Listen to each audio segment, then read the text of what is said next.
Welcome to the Relaxed Dog Podcast, the podcast where the dogs are the stars of the show.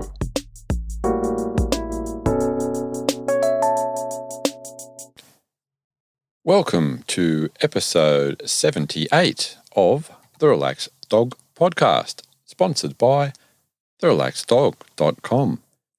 Thank you very much for finding this show. Welcome back to our regular listeners, and welcome if this is your first show. I am your host, Robert Ober, and I hope that you and your dog are well. My guest this week is Mindy Dutka, and we're going to be chatting about her Doodle Sadie. And Sadie gets heavily involved in this podcast, as you will hear. But first, in some doggy news, we go to the US and to Wisconsin. Now, a young pup by the name of Larry used to love getting up into his guardian's lap while sitting on the sofa. And as Larry grew, that proved to be a little bit more of a challenge. Larry is now 3, and Larry is a Great Dane. He's around the 80 kilo mark or the 12 stone mark and about 6 foot, and he still thinks he's a lap dog. Apparently the family have gone through 3 or 4 sofas now and probably a few minor heart attacks. Anyway, good on you, Larry, if you find a comfortable spot. Now, going out and getting some exercise with your dog is fantastic. But just like us humans, don't bite off more than you can chew, and get your dog fit in small increments. So staying in the States, and we go to Utah with a 3-year-old Mastiff by the name of Floyd, who weighs in at around 190 pounds, which is just short of about 90 kilos. He was going with his guardians for a bit of a hike, and about an hour or so into it, Floyd said, "That's enough." The owners were prepared then to spend the evening and night on the trail because there was no phone reception and they couldn't move Floyd. They were quite surprised when the Salt Lake County Search and Rescue Team turned up.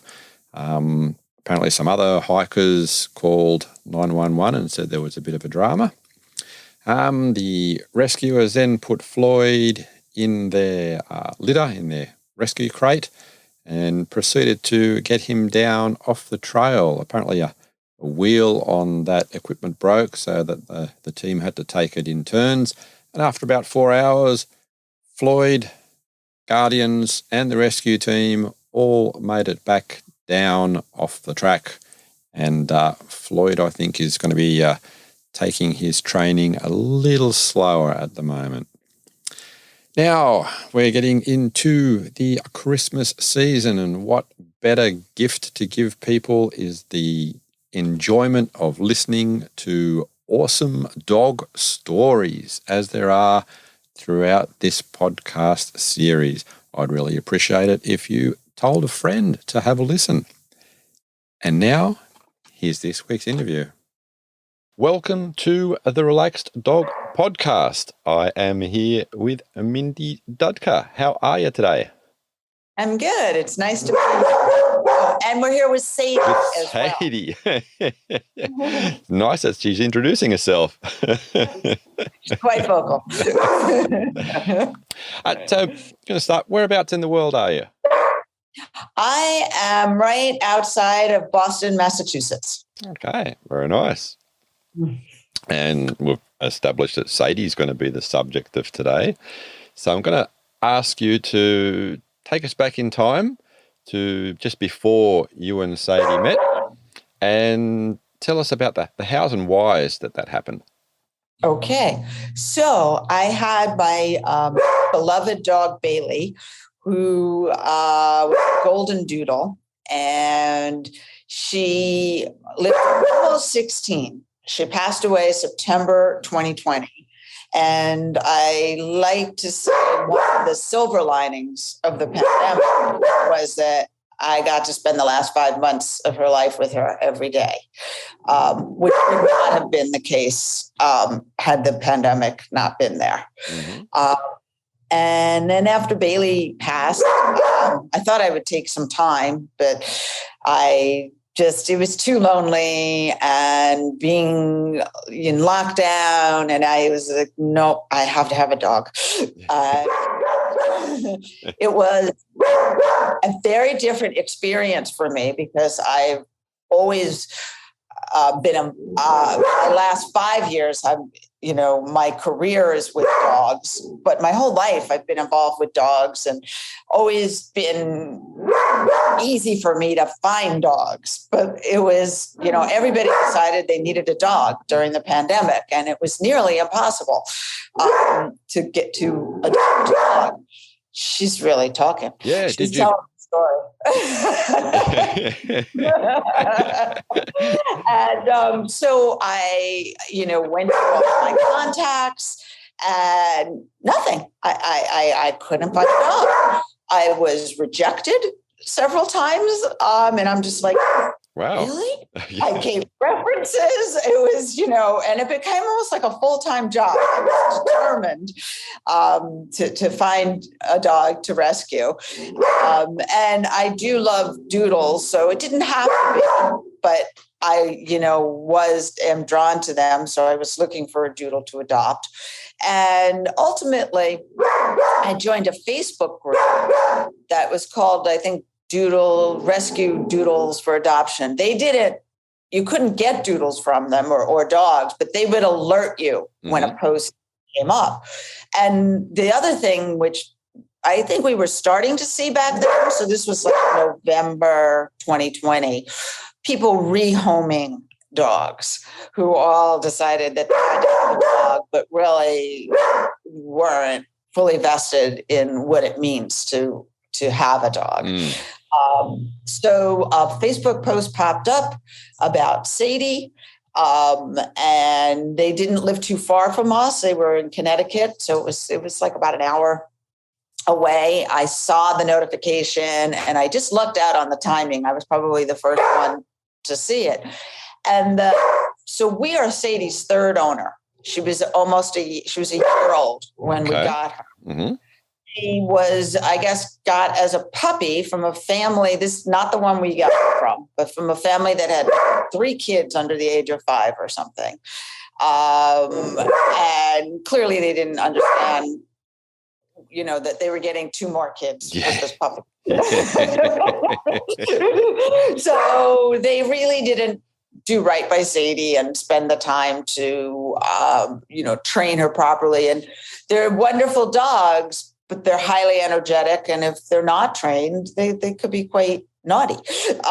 So they decided that, when she was 11 months old, that they no longer wanted her. They rehomed her to this couple in Connecticut who also, I don't know, they had a Maltese and they liked small dogs. So I don't know if you can hear from her bark, but Sadie's close to about 50 pounds. So she's not a small dog. But I guess they took her for the same reason that it was so hard to get a dog. But she was, I guess I would call it play aggressive because she wasn't trained properly. So she kind of would get over enthusiastic. Yeah, I was going to use that same word. On you. But they thought she was aggressive. Whereas, so they put in her post, she was aggressive, which was actually to my benefit because a lot of people were then no longer interested. But since I had the opportunity to speak with her and ask some different questions, I really had a very strong sense from the answers that it wasn't the dog, it was the owner. I always say it's never the dog's fault. And so we went and we saw her. Sadie, come here. and immediately it was love at first sight. We took her for a walk, and it was interesting because it was the extreme opposite of having to have filled out applications and being rejected and so forth. And we were like, do you have any questions? And they were like, no, you seem nice. You and your husband seem nice. And they just gave her to us and said goodbye. So that was how we got Sadie. Mm-hmm. And she was a little bit of a handful in the beginning, but we, started working with her right away. And she's really a great dog. She's just super sweet and wants to be loved, and she's smart. And so she's come a long way. We have her a little bit over a year. Okay. So how were those first few days and weeks coming into your place? It was a bit of an adjustment. I used to say, she's mugging me. Because she, especially if you were outside with her and she wasn't finished playing, she would just like jump on you so that you wouldn't go inside, kind of thing. Mm-hmm.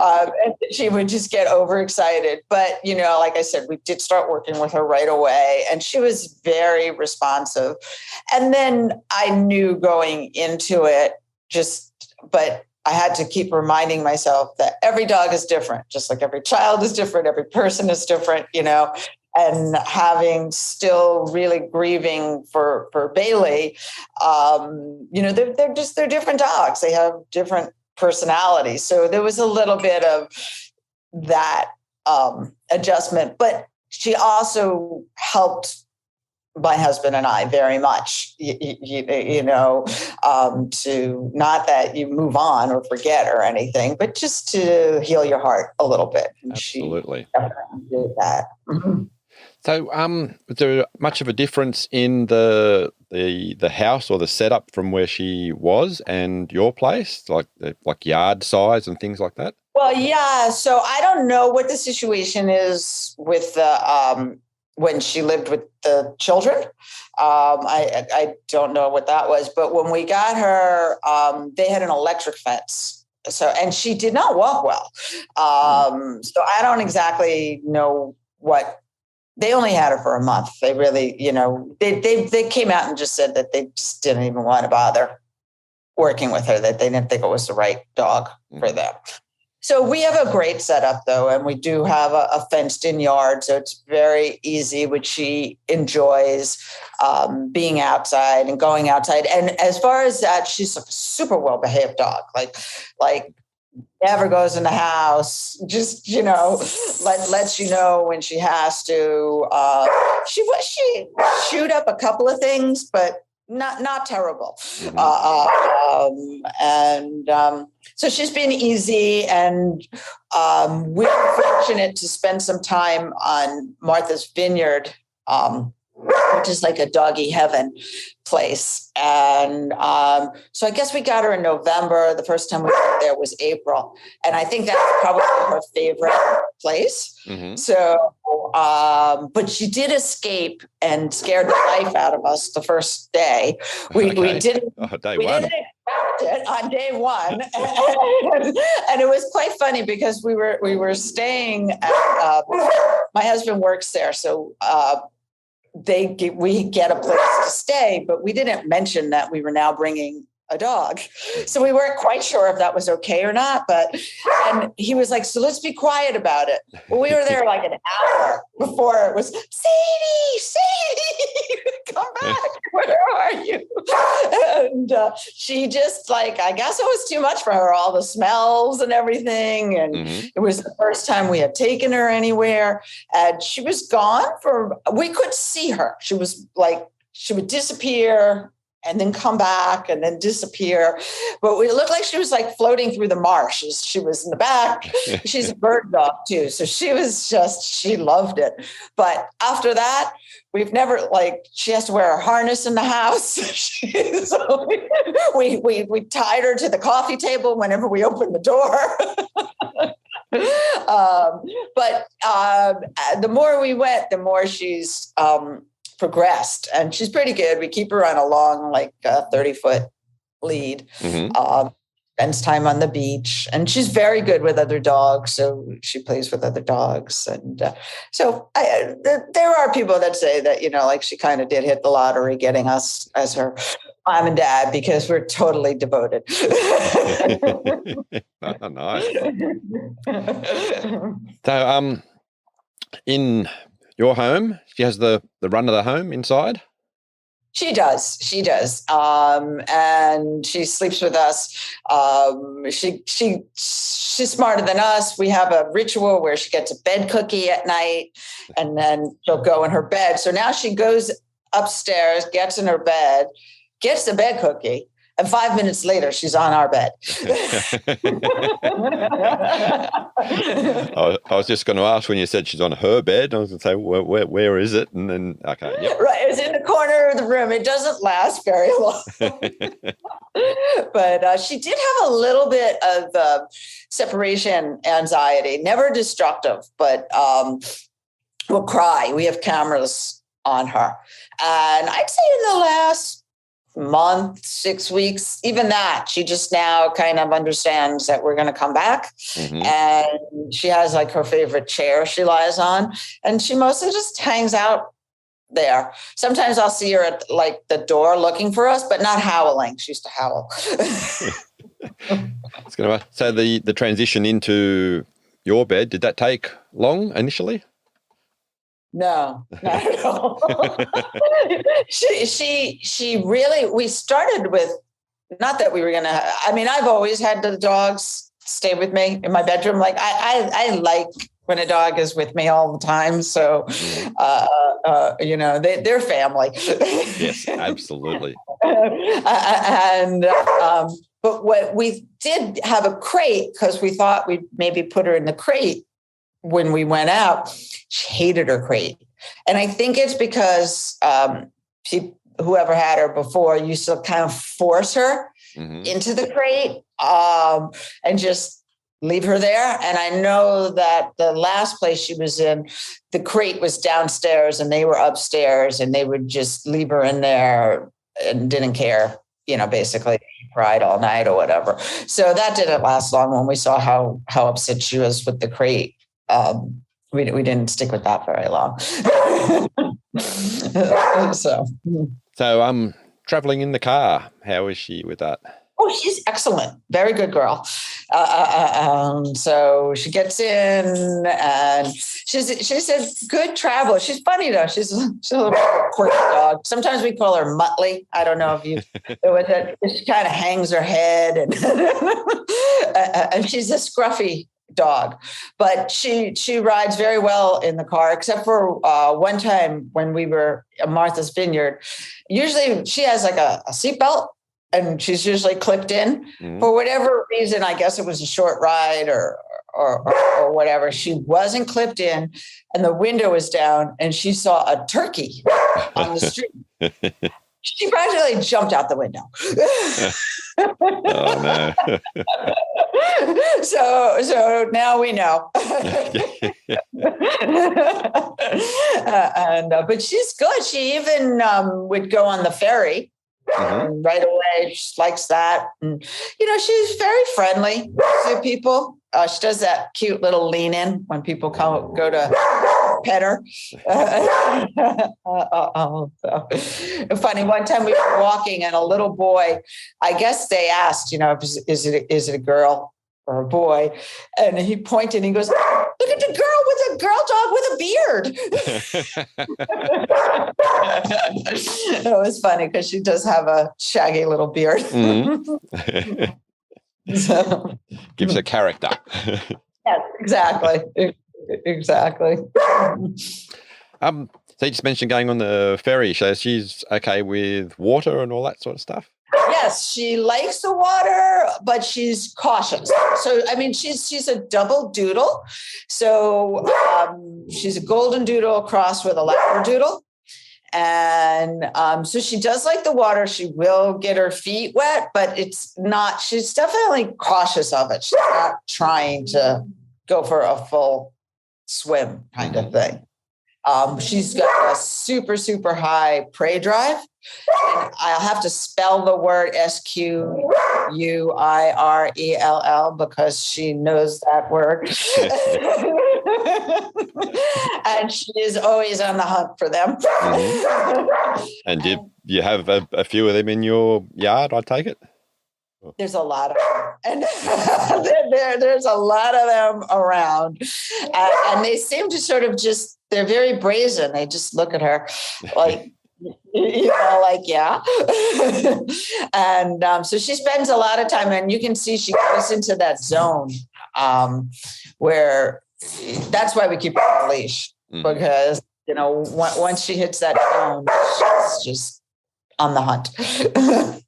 What about interactions with other wildlife? Well, she's super interested, the birds, like at the beach, but she's getting better for sure. And the turkeys, that was an interesting, I don't know that she'd ever seen them before. We took her into Boston early on without really thinking about that. There was a lot of stimulation and it was probably the first time she was ever in a city. And we were just like, oh yeah, we'll take her to the park at Boston Commons. And we walk into the park, and first it must have been a line of 20 squirrels. It was the most squirrels I've seen in one place. So that didn't really go well. So as we were leaving the park, a horse-drawn carriage actually came by on the street, and it seemed like she'd never seen a horse before. So she started like barking at the horse. But it seems that she's getting more used to, other animals and things. So you mentioned the double doodle. What about things like grooming and things like that? So she's super easy, very unlike Bailey, who was a true, she had a lot of, it seemed like Bailey had a lot of poodle in her. So she really had a groomer. Her hair grew long and got curly. Sadie has almost like a wiry coat. And also interesting, when we first got her, she shed a lot. We were like, oh, I guess we didn't get a non-shedding doodle. And now we've changed her food. We've done all kinds of things. She hardly sheds at all. Mm-hmm. And, I think it was a combination of anxiety and the wrong food and maybe not as much nutrition as she could get. But back to your question, she's super easy. I've actually never even had a dog where I could just wash them by myself. We take her over to the pet supply, and she doesn't love it, but she gets in, she lets us wash her. And her hair grows really slow. It almost seems like it doesn't grow at all. What about nail maintenance? Yes. The nails are all right? She's good with that? Nail maintenance. Yep. Well, my husband takes care of that. He's slightly obsessed with her nail maintenance. But we don't clip her ourselves. There's a doggy daycare that, I don't know, at least feels like once a month they have someone come and it's like $20 and you can bring them over and get the nails clipped. So we just watch for that, and she goes and gets her nails clipped. And also super well behaved. She's good at everything. If I take her to the vet, she's fine. She's fine if we take her to get her nails clipped. She's fine if we give her a bath. Oh, nice. Just going back to, you mentioned when she stopped the shedding and the change in diet. Can you just explain a little bit more on what she was on and what she went to? So she definitely has allergies and probably some kind of stomach issues, because often the stomach is related to the allergies anyway.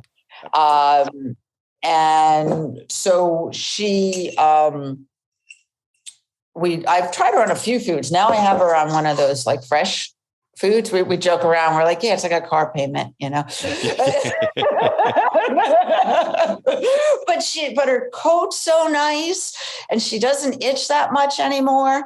And I'm a bit of a holistic nut. I hate to say that, but so she has a couple of vets. She has a holistic vet as well as the regular vet. And Bailey, I think one of the reasons why Bailey lived so long was she had doggy acupuncture and all kinds of stuff. So Yep. We've got Sadie on some herbal meds, like herbal supplements and a variety of things. And like I said, it's just, she really doesn't itch that much anymore. And hardly sheds at all. I mean, a little bit, that seems to be maybe a little seasonal, but night and day, the nutrition is just, there's so many things they're coming out with now. But, just like humans, the food is everything. What you Absolutely. eat. Yep. It's a really sort of like base building block. And I know different people, there are different reasons, but I always say to people, every human doctor and nutritionist and everything tells you eat fresh, eat less processed, and be diverse. But for some reason, and it should be the same for dogs, but for various reasons, people don't. Right. And I mean, a lot of the kibble, there's hardly anything in there but filler and processed food and, nothing good. Plus the heat that they process it on. Yes. If there was anything, but it's real. I've seen such a huge shift, and now more than ever, of options and ways that you can feed your dog. And understandably, it's especially if you have more than one dog, it's very expensive, but there's lots of things you can do too. You can do half and half. You can cook for them. You can do a lot of things, but it really, I think, makes a huge difference to their health. Oh, it definitely does. Yeah. What are Sadie's? You got any favorite toys? Oh, Sadie has a lot of favorite toys. Some don't last that long. She's definitely an aggressive chewer, but she has a toy box and she pretty much likes to go in it every night and take every one out. And usually there's like a favorite for a while, and then either that one has to have a funeral or somebody else came. She's very ball obsessed with the lab in her for sure. So we have multiple balls all around. And she has an antler bone, because that's a good one, because I'm definitely one of those. My husband jokes around because the dog has a life vest. Like, we haven't even been in the water. And he's like, really? It could be prepared. So I don't give her the ride or any of those things, because I'm always worried about that. But it is interesting. She's very skinny. So we're always trying to put a little weight on her. And I make like those licky mats and the licky bowls where you fill it up and put it in the freezer with something. And she caught on early. We joke around, and I think she thinks the freezer is like the magic box. Now she really is. She literally spends about 5 hours a day standing in front of it, hoping that something will come out of it. And she'll paw at it. She'll bark at it. and usually we give it to her when we're eating dinner. So it doesn't matter if it's lunch or dinner. Like, the minute she sees us eating something, she starts asking for this, special treat. And then she takes it into the living room. Like, it's very private. She likes to eat it alone. She got an absolute favorite, or it just doesn't matter? It's just, they're all good. It's all good. She's pretty excited. Whatever comes out of that freezer, she's happy. She has a best friend, Millie, who she met we did private training and group training, and she met Millie at the group training. We used to be better, but Millie used to come once a week for a play date. Now I don't know what happened. Now it's like once every 2 months we manage to get them together, but they're super excited, and they both know, like, when they're close, when Millie's close to the house, she knows she's coming. And then Sadie, if seems to know when she's coming over. So what would a regular walk around your place, neighborhood be like? So it's like a urban suburban area, where we are. Not great walking, but we do take her. So there's still like sidewalks, but kind of a lot of distractions and stuff. And when we don't have time, we'll take her for a walk there. But we try several times a week. There's actually it's a state hospital which is no longer open, but it's got the most magnificent grounds. It's on the Charles River, and I don't know how many acres it is. There's like it's breathtaking, and there's like wood trails and a big field, and a lot of people take their dogs. Nice. She goes there usually like 3 or 4 times a week. And recently she's really advanced. So we have been letting her off leash in that field. But she's the thing she's most interested in is the ball. Like, she likes the other dogs, but she's like, I'm busy.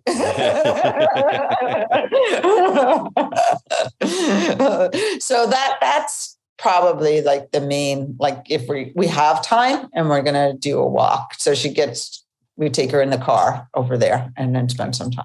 Yep. So you mentioned the ball. So her favorite games? Definitely throwing the ball. We have one of the ball chuckers. So definitely the ball by far is her favorite game, without a doubt. Question I ask everyone to complete is, I can't believe my dog ate. Oh, she's a counter surfer. What has she eaten? She'll take like just a piece of fish. Like, if you turn your back, like you're about to put it in, it doesn't matter if it's raw or cooked. What else has she taken? She gets a lot of food. We're a little more careful. Oh, she likes carbohydrates. So like if there's a bagel on the counter, it doesn't take her long. She likes any kind of bread she takes. And she's gotten into chicken bones. She seems to have a pretty good constitution and she's also just a scavenger on the beach. She loves like the crabs and shells. Like, you can hear her crunching, and I'm like trying to get it out of her mouth. It's quite.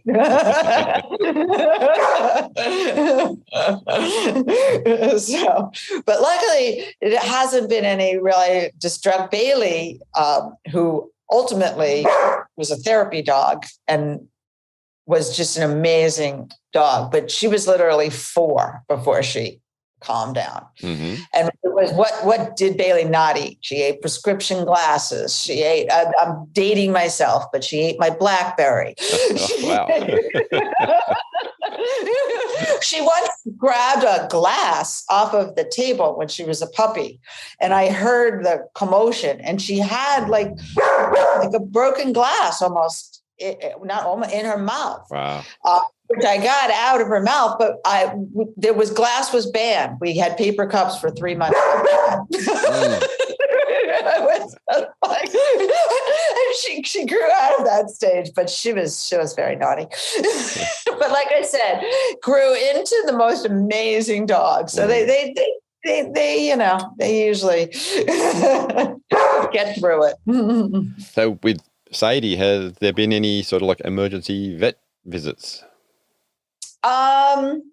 No, not really. She's had a few ear infections and a couple of eye infections that we've taken her for, but thank goodness, no, and back to Bailey did eat a 6-pack of raisins. Ooh. So she had an emergency vet visit of a stomach pump and did fine.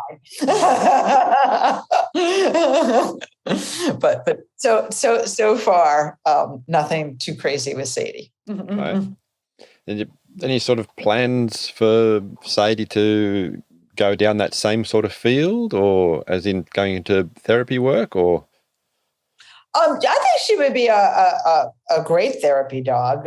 Maybe at some point. I have a saying. I do say that all dogs are therapy dogs. Well, actually, yep. I'm not going to argue that at all. And I even noticed, like, when sometimes people thank us, like when they stop you on the street and they start to talk to your dog, and she does that lean in, and they'll give her a hug and they'll be like, "Oh, thank you. Like, that made my day."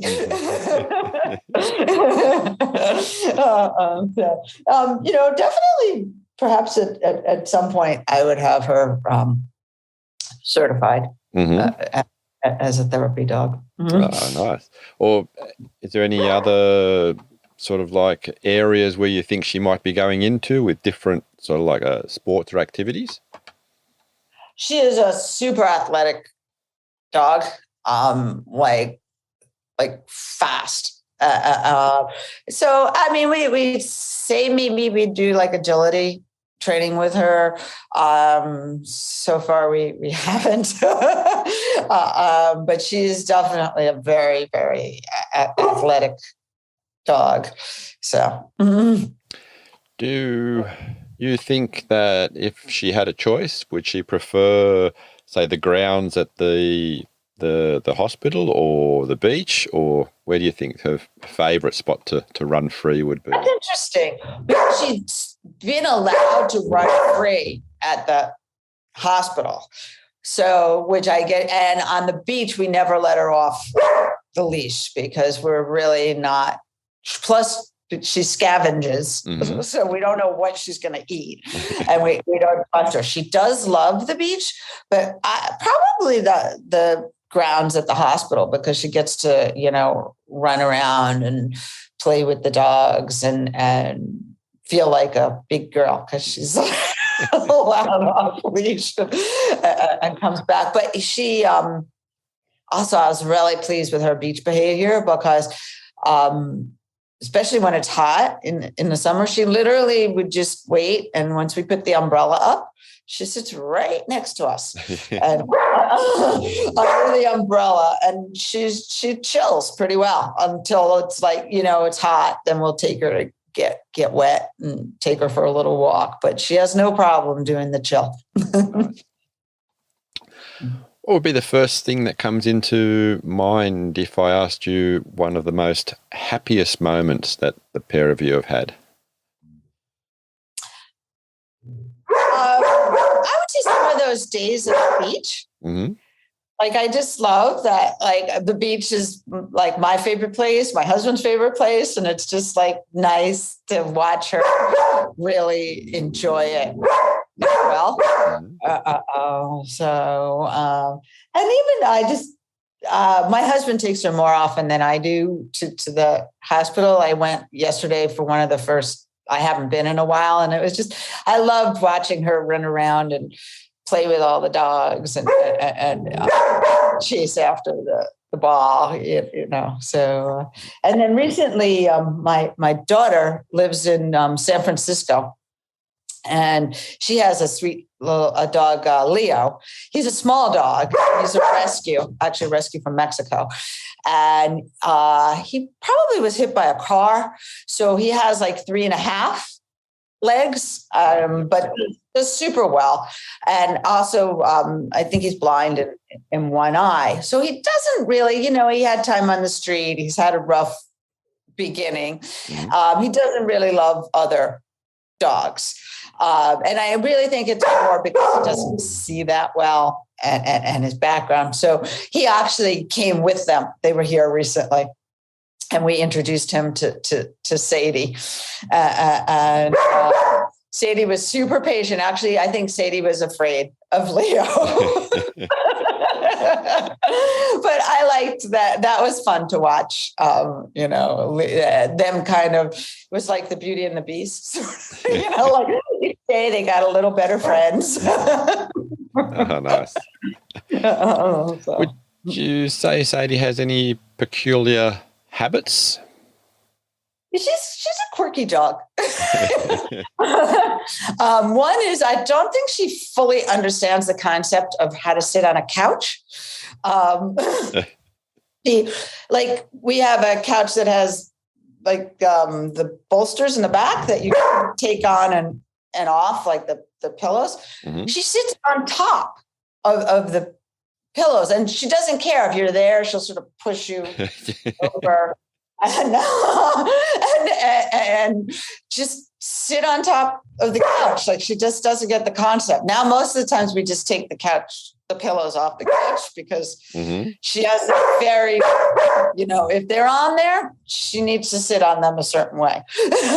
Okay. So I'm picturing something like she becomes like a headrest type thing, does she? Like a headrest, definitely. And she behaves more like a cat on the couch, and then definitely has no concept of her size. Like, she'll just sit on your lap. She'll sit half on your lap. She'll squeeze into whatever and sit like super awkward, like half her body's on one part and half on the other. Just like, yes, this is my space, and you just work around where I am. Exactly. Exactly. So do I say that's also what happens in bed as well? She's pretty good because she's not small, so she takes up a lot of room. And she does mostly stay at the bottom of the bed. And then sometimes, like in the middle of the night, I'll just be like, bed cookie. And she gets off and stays off. So she is, if she thinks she's getting that, she'll get off and she'll stay off for a little while. So from what you've said, as far as training goes, it sounds like she's primarily food orientated and food rewarded, or? Yeah, she's definitely, food rewarded. And I mean, she's done really well. And the dog trainer that we worked with, taught us a lot too about anticipating, so heading off the bad behavior before it actually happened. So punishing her, and which really worked well, like when she would jump on us. Actually, I used to walk backwards into the house for a long time to make sure that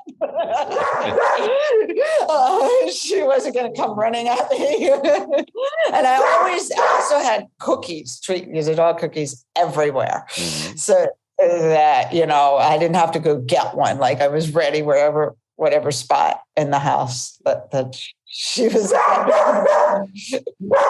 at. You mentioned earlier she's got a favorite chair. So her favorite spot in the house, normally just where she just relaxes? It's an odd thing. It's funny because we oddly have like a living room chair in our dining room because we didn't want to give it up, but we didn't have any space for it when we moved here. So we just joked and said it's like our reading nook. And that's the chair she decided that she loves. And so she just hangs out in that chair mostly. But she also has a chair in the living room that she likes. So if she really wants to be with us, she usually will be on that chair.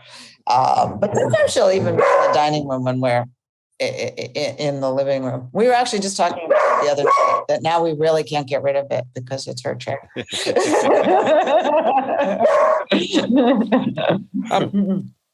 I meant to ask a little bit earlier, temperature extremes that you have where you live.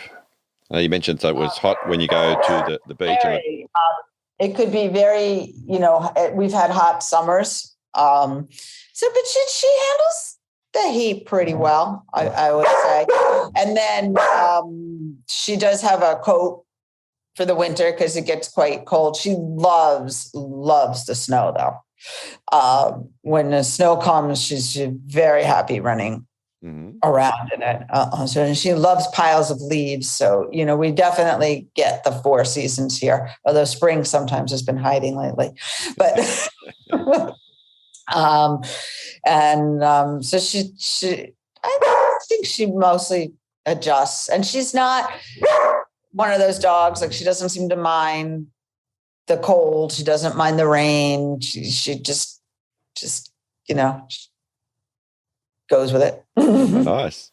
So do you think when she was with you was her first introduction to when it was snowing, or she'd experienced it before? No, because she was in New Jersey and Connecticut, so she must have, with the snow. I did think we actually got like a kiddie pool. We thought she would want to go swimming when it got really hot, but she didn't want anything to do with that. We couldn't get her in it. But she will go into the ocean, so that's interesting. In your opinion, do you think she has a favored season? And does her behavior change much? That's a good question. The snow, when she sees the snow, she gets pretty excited. So I think she likes the snow the best. That's my least favorite season, but it does make it more bearable watching her so happy in it. Is there anything coming to mind as far as adventures or interactions? She's an easy dog to take places, and she definitely loves when we go to Martha's Vineyard because we stay in an apartment. Like I mentioned, it is okay for us to have a dog, but not if she barks. Like when we leave her, she still has that separation anxiety because it's not really home. So we tend to take her everywhere with us. And we usually, especially with COVID too, so we eat outside. And but she's mostly been really, really well behaved, except for there was one incident where we were eating outside, and there's a lot of skunks in Martha's Vineyard, and there's was a sidewalk, and then they make, I don't know if it's the same with you in Australia, but they make these little parklets so that there's more space outside the restaurant to eat outside, and then there was the sidewalk, and she saw the skunk and went nuts. We had to leave. It was the poorly behaved child. And, so we had to leave, but we joked. And then we said she was a hero though, because the skunk could have come into the sidewalk and sprayed everybody. So we decided that she alerted everyone to the skunk before it was too late. I like the looking at from that point of view, definitely. Right. So, but I think she'll have probably a lot of adventures because she's, an easy dog and easy to take with you. And we do enjoy taking her places. So. As it should be. Yeah, exactly. Exactly. has been a pleasure chatting with you. Do you want to give people, so just remind people what you do and some links if they want to have a look at what you do? And Sure. So actually, I'm a dog photographer, and my business is Dogs I Meet. My website is dogsimeet.com. My Instagram is @dogsimeet. So you probably gathered from this conversation that I'm pretty obsessed with dogs. And I also, the tagline of my business is because every dog has a tail, TALE. But I feel every dog has many tails. Some we don't really know. We can only guess what their stories were before. But not only do they have stories, but they have what the tales they bring to us as, that we're lucky enough to share our lives with them. So, there's a lot of dog stories and things on my website. I also do a lot of work now for pet brands, photographing for them. And I do a lot of my work allows me to also do pro bono work in the rescue world. And which is really nice. And pre-COVID, I like to travel. So I've had a lot of opportunity in Mexico and Puerto Rico and Cartagena to meet so many amazing people that are often, sometimes it's a dog shelter, but often it's just one or two people that, do work volunteering, rescuing dogs. And it's amazing to me that what they do. And through my photography, I can bring awareness to what they're doing, because, nobody knows if nobody knows that they exist, and help raise money for them and just help create awareness. And I've been to, after Hurricane Maria, I was in Puerto Rico photographing, showing what's happening there. Working on some projects, actually. I'm on the board with a couple of organizations. One is the Global United Foundation, and the other one is the Dog Rehoming Project. So the Dog Rehoming Project is based it's actually a group of scientists, and it's based on scientific data about what works best, for dogs, and particularly in how we home them. And a lot of studies are being done that if we give resources to people, because dogs are at great risk within the first year, and Sadie's a perfect example of that, of being given back or rehomed. That's the greatest time they're at risk of not being able to stay in the home.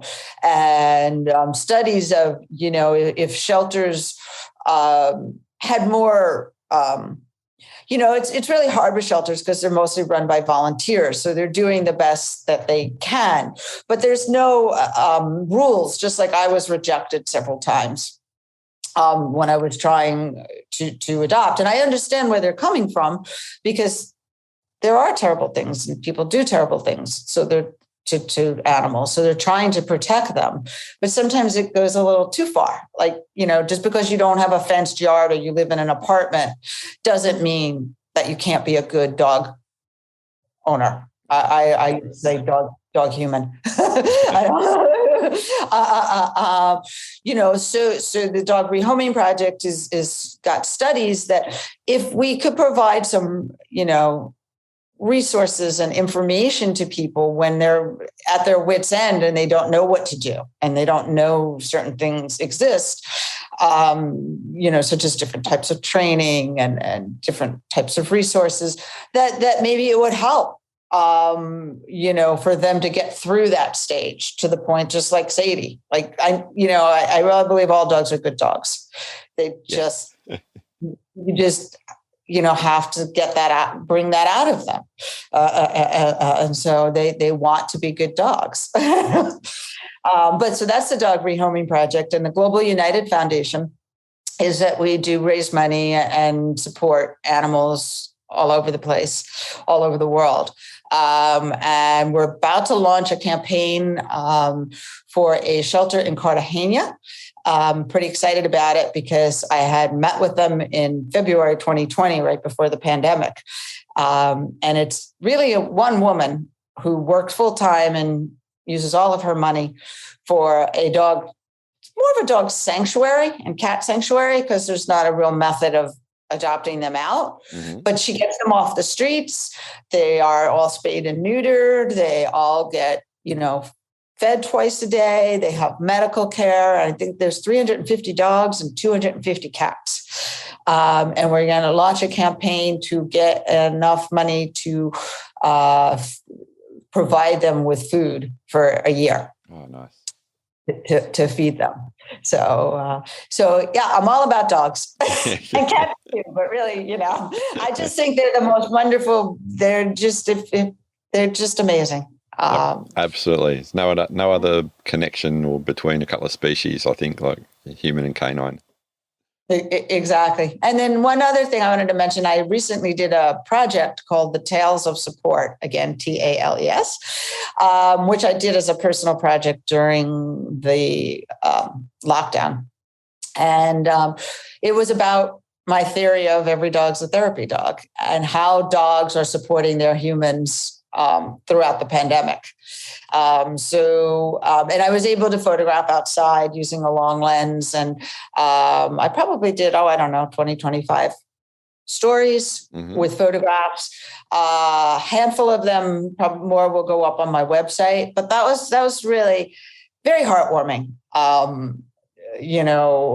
The stories, they were sad and they were happy but it was really the dogs for all members of the family in different ways. And everybody spoke the same thing of how the dogs have this innate ability to feel the energy in a room and know who needs them the most. Yes. And, yep. So that was, I really enjoyed doing that work. Fabulous. Again, it has been a very enjoyable conversation with you today, hearing all about Sadie. Thank you very much again. Thank you so much. It's a pleasure. And of course, like any mom, I love to talk about my Sadie. Oh, and I did forget to mention she's named after my maternal grandmother. Oh, nice.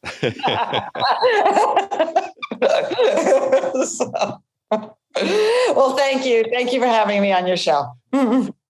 Thank you very much for listening. I hope that you enjoyed the show. Thank you to the new listeners in Arksay in Russia and in Sydney, local in Australia. If you would like to leave a review on whatever service you are listening to this on, it would be appreciated. As always, like, share, subscribe, but best of all, tell a friend how awesome dogs are.